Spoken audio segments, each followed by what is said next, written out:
Fryma e rilindjes kombëtare duket se shtrihet me tërë shkëlqimin e vet në fshatin Zhytosh të rajonit të Pellagonisë. Një impuls i jashtëzakonshëm i dëshirës për të arsimuar lëviz ngadalshëm, por pa ndërprerë në jetët e banorëve të këtij vendbanimi shqiptar. Shpirti i lashtërishëm i jetës shqiptare mbetet në një betejë të përhershme me harresen, fshirjen e kujtesës dhe të gjitha shenjave të tjera që koha i ka plëndosur në një vetmi të thellë izolimi. Por ata janë aty, si grimca të shpëtuara lashtësie, që na bëjnë të kuptojmë gjersinë e gjeografisë shqiptare.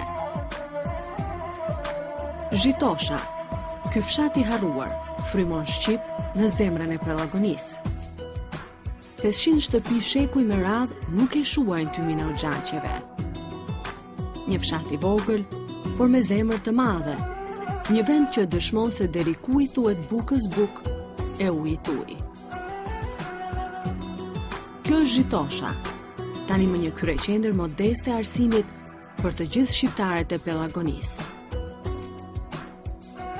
Edhe pse në kushte të vështira sociale, pa punësime dhe pak për kujdesje shtetërore, fshatrat e Zhytoshës vazhdojnë të ndjenë me fat vetëm për faktin që kanë arritur të kenë 2 pasurit më të mëdha, kultivimin e duhanit që u adhuroi natyra dhe ruajtjen me përkushtim të madh të shkollës shqipe, për cilën hoqën dorë nga gjithçka tjetër. Ky fshat me rrugë diku të asfaltuara e diku të arnuara, pranon në gjiren e vet mbi 500 nxënës shqiptar, nga më shumë se 15 fshatra të Pellagonisë, të cilët ndjekin arsimin fillor dhe atë të mesëm. Duket si një lumë që vjen nga përtej koha dhe qëndron të jetë në shtratën e gjuhës së vet, në ëmbëlsinë e gjuhës së ruajtur ndër shekuj. Dhe kjo funksionon në Zhytosh, në fshatin me shumë probleme, por me një pasion të pashuar ndaj arsimit. Saqip Hasani është mësuesi i parë i cili për 58 vite nuk lejoi të harrohet shkrimleximi shqip. Duke mos qenë i kënaqur me këtë, ai pothuajse i vetëm arriti të triumfojë përballë pushteteve të njëpasnjëshme dhe të ngrisë shkollën 4 vjeçare në 8 vjeçare. Me ardhjen e pluralizmit në Maqedoni, ai bashkë me fëmijët dhe gjeneratat e reja jetësoi edhe misionin e fundit që i kishte dhënë vetes. Ai ngriti në Zhytosh edhe gjimnazin. Në cilësinë e këshilltarit komunal në komunën e Krushevës, mësuesi Saqip Hasani, pothuajse i vetëm, arrin të bindë gjithë kolegët e tij se arsimi është vlerë demokratike dhe se ata nuk i kënaqën fakti që fëmijët e tij tani më ishin të arsimuar. Kishim të fillorin, qurëm 8 vjeçaren, me shumë mundime, po në kohën e Shaban Shehut, kur ishte si zamestnik ministri, shkavon si delegat, edhe në bëmë që bëmë, e qurëm 8 vjeçaren, mas që qurëm 8 vjeçaren, generacion dhe pari ishte fëmija teme në shati, shku në klasën e 5 normale, këtë në 8 vjeçaren, e su qurë 8 vjeçarja, në zonë vim për tjera fshatrave, në me thonë u në zasu 2 klasa, 3 klasa zonë, të klasa 5, të 6, të 7, në thonë normal, në bitë 45 arsimtarë, kishim në tonë kur punonja. E më ndej na, kur filloj pluralizmi, u lirova jo demokracia, verbalen delik nuk guzë, homi se një pija i komunizmit, atëherë gërkohonja unë si shqiltar i komunës të Krushevës, ishtë një gërkohonja qelime dhe shkollë mesme. Bila ato të më shumë më refuzonin, mirë po unë se të në mbledhje e shtunja pyqje se më gërkohonja që qilet gjimnaz. Ka ke gërkohon këtë pyqje të nga tonë, ku ke në gjohë ka tonë qilet gjimnaz. Thash në gjohë, këto fshatrat të kësaj Pellagoneje në Zhytosh e mund të arsimohen se pluralizmi gërkon Evropa, gërkon shkollë mesme, shkollat mesme, jo si më përpara të një 8 vjeçaren, ose më përpara herën e parë vetëm filloria ishte, po 4 vjetë, merë po mos në 8 u bo e domosdoshme, ata shëmi ligjet e pluralizmit e demokracisë, shëmi dhanë që edhe shkollë mesme. Por, më thamë, po të qëke ke, thëmi të i ke shkollu fëmijë tënde, thëmi të i ke shkollu, shukët i ke shkollu, janë i ke shkollu më. Qëka kërkon, thëmi të i, po në gërkuj se pranvera nuk qenë me një lule, por shumë lule duhet, po të kjetë pranverë.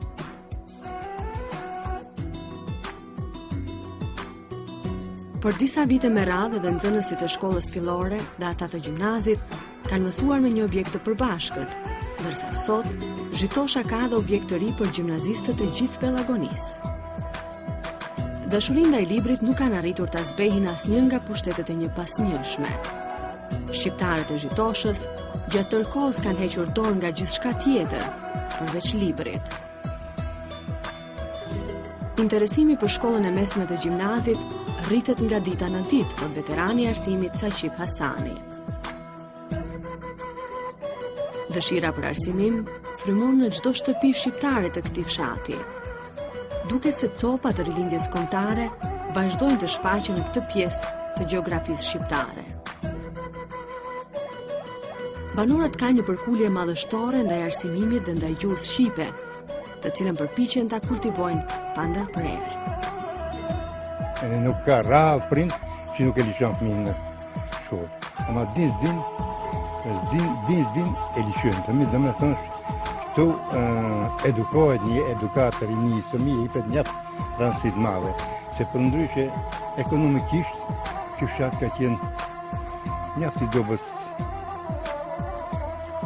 Fryma arsimimit dhe emancipimit mbetet shtyllë kryesore për banorët e këtij fshati. Ata me një përkushtim të jashtëzakonshëm përpiqen të kapin fijet e arsimit shqip dhe të mbjellin edhe te gjeneratat e reja idenë e arsimimit si një parakusht për zhvillim të fshatit. Por rruga e arsimimit, kjo përpjekje për të shkullur nga apatia dhe gjendja momentale e cila përshkruhet me shumë vështirësi, nganjëherë mundet nga pa perspektiva e punësimeve. Arsimi i mesëm nuk mjaftoi për shqiptarët e Zhitoshës dhe fshatrave përreth. Shumë prej të rinjeve të fushës së Pellagonisë u janë drejtuar universiteteve, por pamundësia për gjetur punë në vendlindje ka detyruar shumë prej tyre të marrin rrugën e mërgimit. Rrugët e mërgimit mbeten plagë e pashëruar dhe për shqiptarët e këtij vendbanimi. Ngërçet e vetizolimit tashmë po shfaqen të gjeneratat e reja, të cilat po shfaqen një mospajtim me këtë realitet dhe me ngushtitë e jetesës. Dëshprimi nga pamundësia për gjetur punë i detyron ata të ndrojnë për një mundësi tjetër që i dëbon nga fshati i tyre i lindjes. Zgjedhjet jetësore për të rinj të Zhitoshës janë të pakta.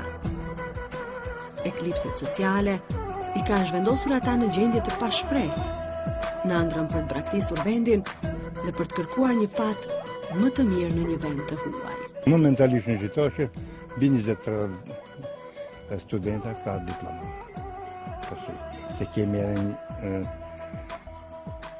një juristët, ja i që është në përlepe juristët. Edhe këtu kemi një dy Isofët ka se njën, gjalli Isofit, Jashari, e në jurist ka diplomë, për ka shumë në botën e jashme në shpetare ka shto. Ka shumë që shkojnë gërbet në fshatë? Po, ka. Ka e natë ma pak 20% të fshati që në për gërbet, shkojnë gërbet. Sa 20%? 20% të kësaj populate këto në Pellagonë. Krasim me të kalume, është zboglu numëri banorëve? Jo, në krasim të nuk o zboglu momentalisht, për arsye se thëmi nuk ka shi emigrimi. A emigrimi ishte para 60 vjetë, para 50 vjetë në dyndja kër u bo për në Turqi. Kultivimi i duhanit mbetet shpëtimi vetëm material për shqiptarët e këtij fshati.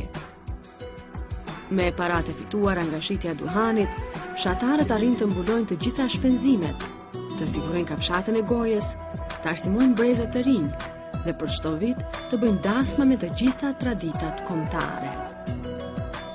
Kjo kulturë bujqësore mban gjallë jetën në këtë fshat.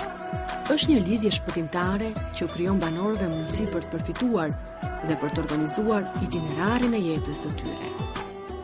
Veprimtaria kryesore është duhani. Me duhan themi secili me shumë vullnet, me shumë elan të aftë punojnë themi fshatarët, elani grunin edhe mesin baston vetëm me duan punojnë, se shonë se ke duani ka pashdoni, paguhet normalisht. Në duani merën e paret majre morin bota, ki 6 euro, 5 euro kilogrami. Por ka familje që 2.000 kilo duan, 3.000 kilo duan, ka familje në 5.000 kilo duan, ama punë.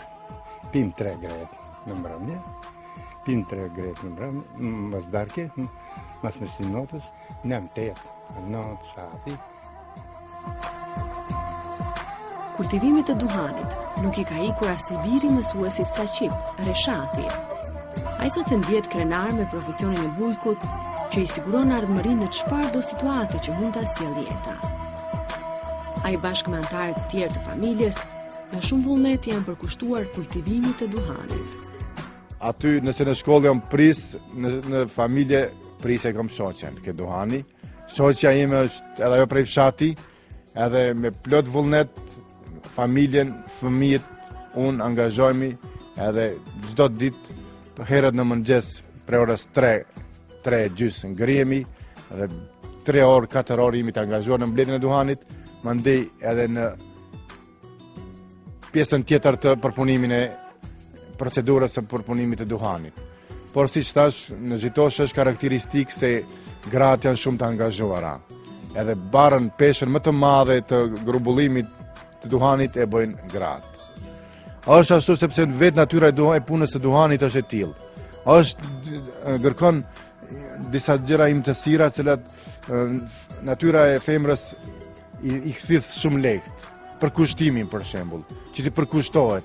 Këtu nuk duhet ndonjë peshë të ngrihet, ndonjë peshë e rëndë, por përkundrazi gërkon një përkushtim më të gjatë, një kohë më të gjatë.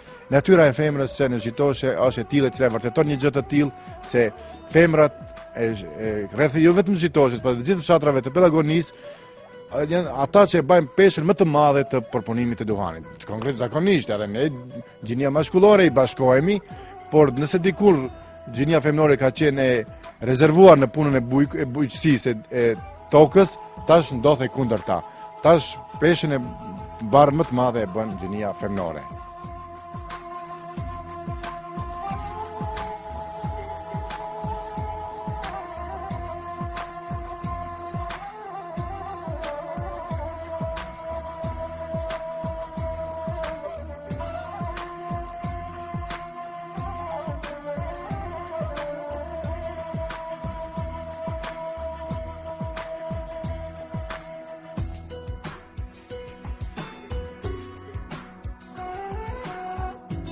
Ashtu si kultivimi i duhanit, edhe gjendja e rëndë sociale, mungesa aktivitete verinore, sportive, kulturore, në Gjitosh si duket do t'ju lihet trashëgimi edhe brezave të ri. Kultivimi i duhanit përcillet nga një brez në tjetrin. Në këtë mënyrë banorët mbijetojnë kushtet e rënda të jetesës. Edhe të rinjtë e këtij fshati gjatë natës merren kryesisht me përpunimin e duhanit, ndërsa ditën përballen me përditshmërinë që ka vetëm 2 shtigje, kafenet e fshatit ose rrugën drejt Prilepit, në kërkim të disa çaste verinore. Por, kjo mundësi mbetet e kufizuar për ta. Lulzim Sulejmani është një nga këta të rinj që jetën e tij e ka lidhur ngushtë me profesionin që ja kanë lënë trashëgim gjysherit. Gjatë ditës edhe Lulzimi u bashkohet të rinjeve të fshatit, të cilët vazhdojnë edhe më tej të shpresojnë se do të vinë ditë më të mira edhe për të rinj shqiptar të Pelagonisë. Këto rinia si rini nuk ka shumë si që janë qerat ka ata une qerat vendbanime nuk ka këto. Këto punojnë gjithë ditë rinia e dalin në akshom atoj. Ka ato më pejnë ka një kafe nëse më bet, a nuk ka që të sen. Gjatë ditës duan punë, së punojnë që të sen. Keni mbrëmje vend ose lokale për rekreacion, për shëndetje? Jo, Salla sporti? jo, ato po unë si ka këto. Tritë janë shumë të mshilën. Si ka, se unë jam një atinve që ishë gjezdisë, unë e kështu shku ishë në përshërën atë në vend. Nuk o, ke katonit tonë nuk ashtë. Shumë do vëtë.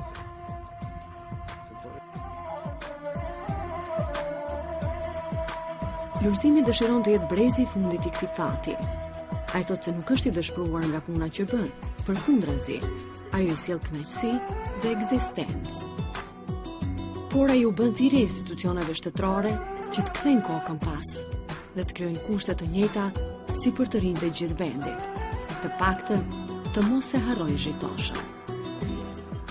Unë i apeloj krejt ato që janë të shtetit, të zhallojnë këto të katonin duhet të ujdisin pak se rinia shumë mrapa. Të këto imi shumë mrapa. Mrapa imi shumë.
Banorët e Zhitoshës, përkundër shumë vështirësive, duken të kënaqur me jetën e tyre. Në përvalët e vështirësive në përduket fryma e arsimit shqip, që për ta mbetet si një testament që përcillet brez pas brezi. Jeta në këtë fshat të Pellagonis pulson ngadalë, jashtë ritmeve të investimeve dhe perspektivës, me të rinj që tashmë nga pamundësia për të punësuar dhe për gjetur zhvillim, hofshëm po i drejtohen gurbetit për një jetë më të mirë.